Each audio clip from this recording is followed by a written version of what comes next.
Hi everyone and welcome back. It's Mindy here with you today, and in today's video I'm going to be using a lot of the Altenew inks. I have found that I really have been enjoying using them because they layer together so well, and I'm also going to be featuring products from the June 2019 standalone dies release, and I'm also part of a blog hop that's going on right now, so be sure to head over there and check out all of the inspiration when you're done.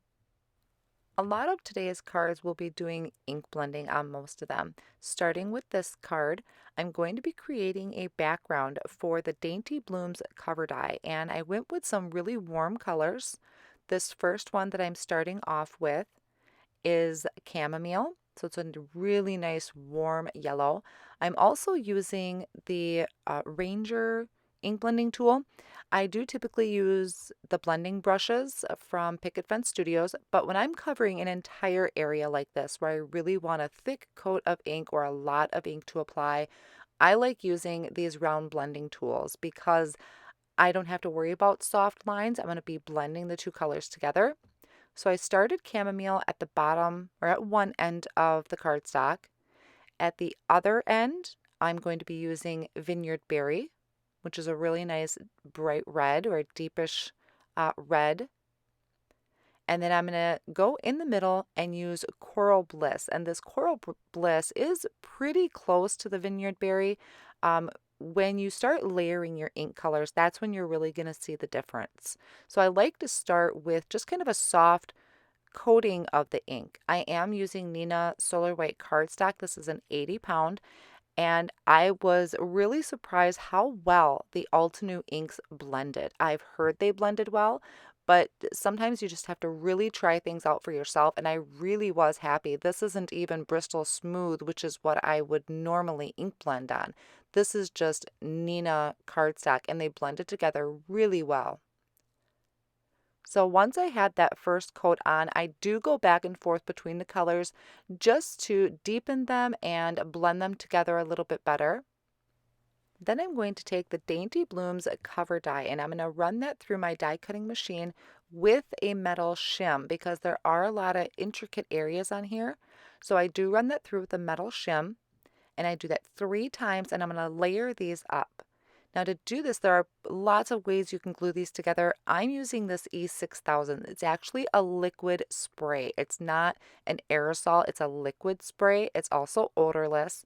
So I kind of hold that off on the side, actually over my garbage can, and I'm spraying the back of all of these pieces that I had cut, and I'm layering them together just to form some dimension on my card.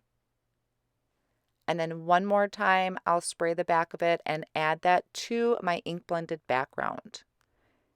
Now I really love this cover die. This is probably one of my favorites just because there's so many different things. You could Copic color with them, lots of different ink blending colors that you could use. It's such a gorgeous cover die.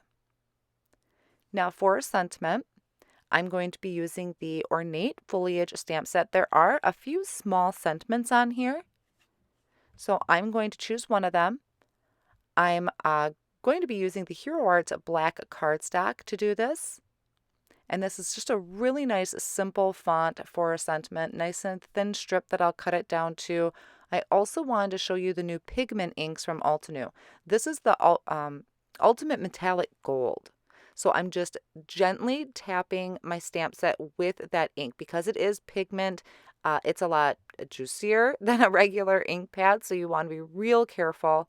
And then I'm just lightly pressing this. I'm not pushing too hard because I don't want to squish anything. And you can see it really did stamp very well. I'm going to come in and try one more time, and I'm giving you a close-up, and you can see it is just a gorgeous gold. Now keep in mind it is a pigment ink, so it is going to take a little bit longer to dry. You can heat that with your heat tool to speed up the process if you want. And then I just added that sentiment to the front of my card with some foam tape. And I also wanted to show you another one that I had created previously. Very similar, it's just that the blending was slightly different. I had more yellow into the Coral Bliss, which created this gorgeous orange right in the middle. My next card is going to be featuring the color wheel die. And I'm also doing ink blending on this one. I did, like I said, a lot of ink blending on here, just testing out colors. You can see I have a variety of the full-size ink pads and the minis. Honestly, for ink blending, I do prefer the full size because it's a lot easier for me to get my sponges or brushes to pick up the ink. So once again, using the Nina Solar White cardstock, and that's 80 pound, I'm starting off with the Coral Bliss. You want to also make sure that your brushes, whatever you're using, are clean, because if there's any residue of a color on there, it's going to alter your color. For instance, my Coral Bliss didn't come out quite as corally as I had wanted, and I think that was mainly because my brush was dirty. So I am using the life-changing brushes for this one because I wanted it to be a softer look. I wanted a soft blend between the two and going into the middle, so that's why I'm using the brushes on this one. My other colors I had used are Marigold, Chamomile is the yellow, Parrot for that beautiful bright green down in the bottom, and then I'm going to come in with Caribbean Sky, which is a beautiful light blue, and I'll finish that off with Hydrangea. Now I'm not worried about the middle so much as far as having color in there because I'm going to cover that up with the sentiment. So I just want to make sure the rest of it around the edges is blended. Now here's a look at that color wheel die. It is actually 2 pieces and I'm holding them together with some purple tape because I want to actually cut out the circle. And I am using a large piece of Nina Solar White cardstock to do that. I do use a metal shim through my die cutting machine. I'm using a Gemini Junior. You can use whatever die cutting machine you have. Just make sure you check what your sandwich would be to do intricate dies like this. Now I'm going to create kind of a pattern on my background. And once again, I'm bringing in that liquid adhesive. I'm just spritzing the back. The only problem I had with that liquid adhesive is it's white. So when I'm using white cardstock like this, it's really hard to see where I actually sprayed. And there are some areas that didn't have adhesive on it. So I'll show you how I fixed that in just a moment. Now I had gone ahead and die cut 2 of these color wheel dies, color wheels with the die. And I placed them onto the edge of the cardstock and then trimmed the excess off. And I'm using some of that excess to place around my cardstock in some of the empty areas. And then I can go ahead and just trim those off as well. Now this is where we're going to see some of the areas were not glued down very well, or I missed, or I didn't spray enough on those areas. So I'm actually just taking some liquid glue. You can use any small liquid glue. The Gina K Connect glue is great because it has a fine tip on it. So I can just kind of peel up where the glue wasn't. And I'm just going to dab some of that Connect glue on there and press that down onto my card. Now for my sentiment, I'm using the Fancy Greetings stamp set, and this is one of my favorite sentiment sets from Altenew. It has these beautiful greetings, lots of different occasions. I love the script and the font on these. So I'm just going to stamp this on some white cardstock, and this time I am using the Altenew Obsidian ink. This is also a pigment ink, so you want to be careful how hard you're pushing that ink pad down and your stamp, and it's just this beautiful crisp black. So I trimmed my panel down and added that to an A2 size card base, leaving just a little bit of a white edge on the top and the bottom. And then I had trimmed this sentiment down and added that on there in the middle. My next card, I'm going to be creating a galaxy. So for this one, I used the colors Rubelite, Midnight Violet, and Sapphire. And that Sapphire is a really nice deep blue. So once again, using the Nina Solar White cardstock, this time I'm using my jumbo dabbers, so you can see it doesn't really matter what ink blending tool you use, whatever you're comfortable with. These were ones that I just had handy, and I was doing a lot of ink blending, so I just made sure to have a lot of my tools available. So I just added strips of color and then went around the entire area with the Sapphire, tried to blend a little bit more between the two. And then I'm going to take this Iridescent Shimmer spray and I'm going to spray my background. Another thing I wanted to try was I took the Altenew gold pigment ink, and I just kind of squished it down onto my craft mat there and spritzed with water. Once I mix that up, I'm going to just apply that to an acrylic block, and I'm going to flick some of these gold specks onto my background. I actually added more off camera. It was just some of my card was off screen, so that's why I don't have a lot to show you there. And then we're going to have this gorgeous galaxy background. Now to go with that are these layered stars. This is a great set because you're going to have this variety of stars and they can layer together one on top of another. These are great for graduation, birthdays, anniversaries.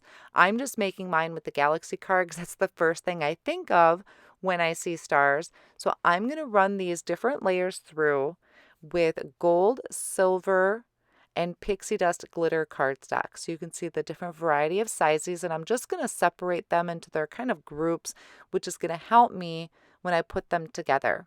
And I just used some liquid glue to layer these up. So my silver ones are the big ones. I'll add a gold, and then the smaller ones with the pixie dust. And I'll go through and do all of those that way. Once I have all my stars layered together, I do go ahead and attach them right to my galaxy background. And I'm also going to be using the Mega Thanks. This is great. It takes up an entire card front. And I just wanted to show you this quick. I did die cut it twice, once from white cardstock and once from some black glitter cardstock from Tonic. So this came out beautiful. My next card is going to be featuring the Virginia Rose 3D die. So this is going to allow you to create those layers of colors, but doing die cutting. So this is a large set that comes with quite a few different pieces. Altenew also gives you a little sheet that comes in your stamp set to help you figure out how to align it. So here's that kind of cheat sheet, which I did use throughout the video putting this together. And it shows you the different layers, how they line up. And this card is actually what inspired my video. So going through all of the cardstock that I had, I really didn't have any where the colors had matched as well as the Altenew inks do, where there's just like 3 or 4 different ink pads in one collection and they all layer together perfectly.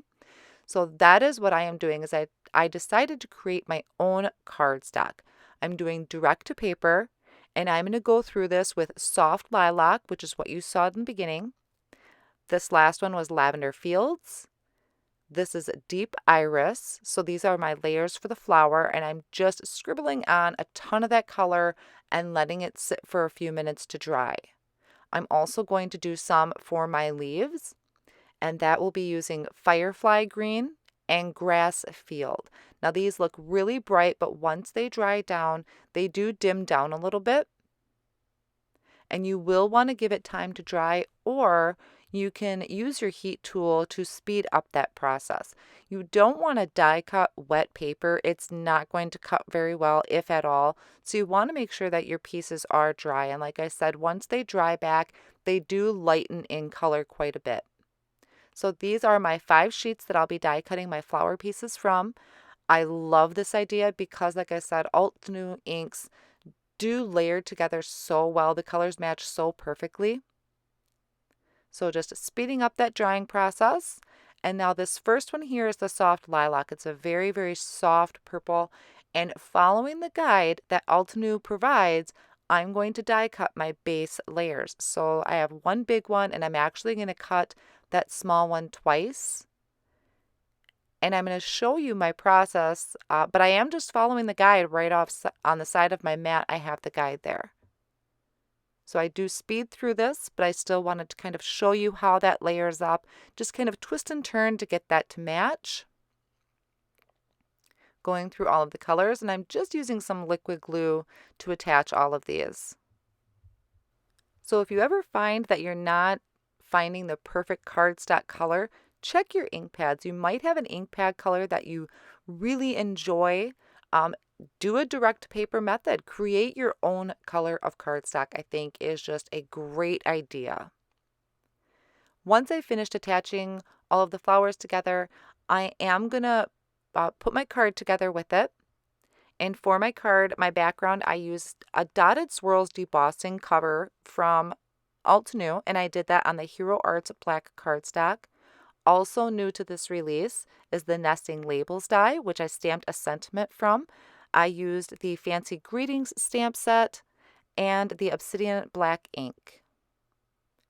Now, one other card I want to show you that I don't know where my footage went for it was I used this gorgeous delicate mandala die. And it is very intricate. It's a very large, so you can see it takes up an entire card front. I decided to actually use my Gemini foil press, and I did that in gold foil and did an entire background with it. And it's just beautiful in person. I hope you enjoyed today's video. If you did and you want to see more from me, please go ahead and hit the subscribe button and be sure to click the bell to be notified of when new videos are released. I will have all of the supplies listed down below in the video description and over on my blog as well, so be sure to head on over there and check that out. Thank you so much for stopping by, and I'll see you next time.